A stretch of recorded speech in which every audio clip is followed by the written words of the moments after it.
दोस्तों एक बार फिर से स्वागत है आपका प्रजापति न्यूज में। दोस्तों क्या आपको मालूम है पेट्रोल कैसे बनता है? शायद नहीं मालूम होगा।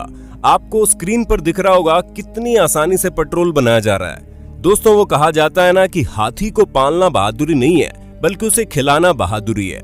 ठीक उसी प्रकार किसी भी गाड़ी को खरीद लेना कोई बड़ी बात नहीं है, बल्कि उसमें लगातार पेट्रोल डलवाने में ही लोगों की हालत खराब हो जाती है, जिसका सबसे बड़ा कारण यही है कि पेट्रोल के दाम दिन प्रतिदिन बढ़ते जा रहे हैं। हालांकि इससे अमीर लोगों को कोई फर्क नहीं पड़ता और गरीब तो वैसे भी गाड़ी से नहीं चलते।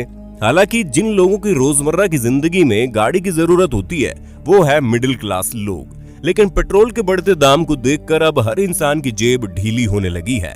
ऐसे में हमें पूरा विश्वास है कि आपके दिमाग में कभी ना कभी ये सवाल आए होगा कि आखिर ये पेट्रोल बनता कैसे है, किस तरह इसे हम तक पहुंचाया जाता है। तो दोस्तों अगर आपके दिमाग में ये सवाल चलते हैं तो चिंता मत कीजिए, क्योंकि आज मैं यानी आपका दोस्त विशाल प्रजापति आपको इन सभी सवालों का जवाब देने वाला हूँ। बस हमारी वीडियो के लास्ट तक बने रहिएगा।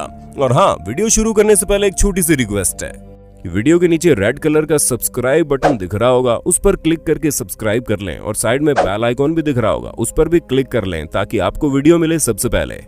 पेट्रोल हमारे भारत में ही नहीं बल्कि विश्व के हर एक देश में इस्तेमाल किया जाता है, क्योंकि हाँ माना कि आज ये कई सारी गाड़ियां इलेक्ट्रिसिटी से चलने लगी है और आने वाले समय में इलेक्ट्रिसिटी से चलने वाली गाड़ियां और ज्यादा बन जाएगी।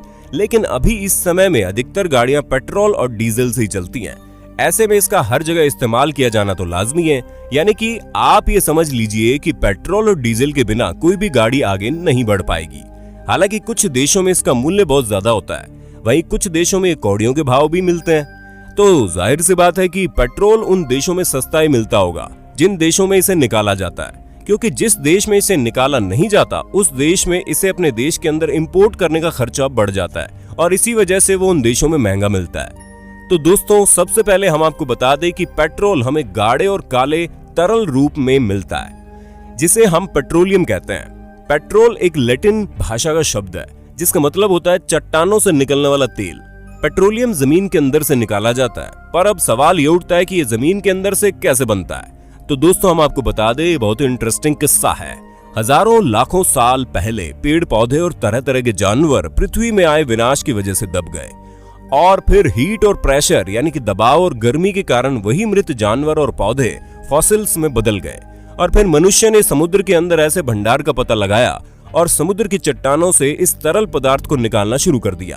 दोस्तों पेट्रोलियम के कुएं होते हैं जैसे कि आप स्क्रीन पर देख सकते हैं, और उसी में से कच्चा तेल निकाला जाता है। जमीन से निकाले गए इसी कच्चे तेल के अंदर पेट्रोल, डीजल, केरोसिन, मोम जैसे आदि चीजें होती है और उसी कच्चे तेल को साफ करने के लिए सबसे पहले कारखानों में उसे लाया जाता है और इस तरह के कारखानों को पेट्रोल रिफाइनरी कहते हैं।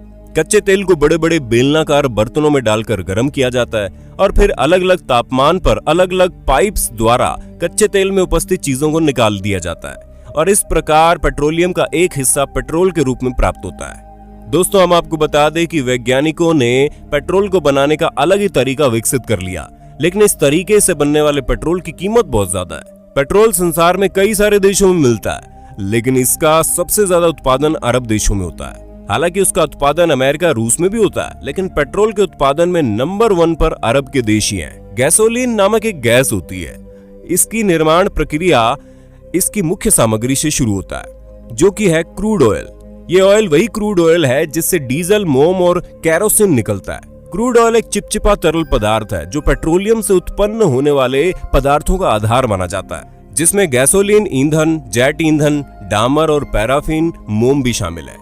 दोस्तों जमीन से कच्चा तेल निकालने के लिए पेट्रोलियम कंपनीज तेल के भंडार में गहरे कुएं खोदकर उसे बाहर निकालती है। उसके बाद क्रूड ऑयल को अगले प्रोसेस के लिए ऑयल रिफाइनरी में लाया जाता है और फिर लैब टेस्टिंग करने के बाद इसे पेट्रोल पंप में भेज दिया जाता है। तो दोस्तों अब आप समझ गए होंगे कि सबसे पहले तेल को खदानों से निकाला जाता है और फिर उसे रिफाइनरी के प्रोसेस के लिए बड़े बड़े कारखानों में भेज दिया जाता है और फिर जब वो पूरा हो जाता है तो फिर ये पेट्रोल पंप में भेजा जाता है। ये प्रोसेस बहुत ही सही तरीके से किया जाता है, क्योंकि खदानों में तेल निकालने का काम करने में कई सारी दिक्कतें भी आती है और उन दिक्कतों का सामना करते हुए इन पेट्रोल को हम तक लाया जाता है। जैसा कि आप बहुत पहले से जानते होंगे कि पेट्रोल का सोर्स अनलिमिटेड नहीं है, यानी कि कभी न कभी पेट्रोल और डीजल जैसे पदार्थ इस दुनिया में नहीं रहेंगे और उसी चीज के लिए आज तरह तरह की इलेक्ट्रिक गाड़ियों का निर्माण हो रहा है। ताकि आने वाले समय में जब पेट्रोल और डीजल जैसी चीजें न रहे तो हम फिर भी अपना काम चला पाएं।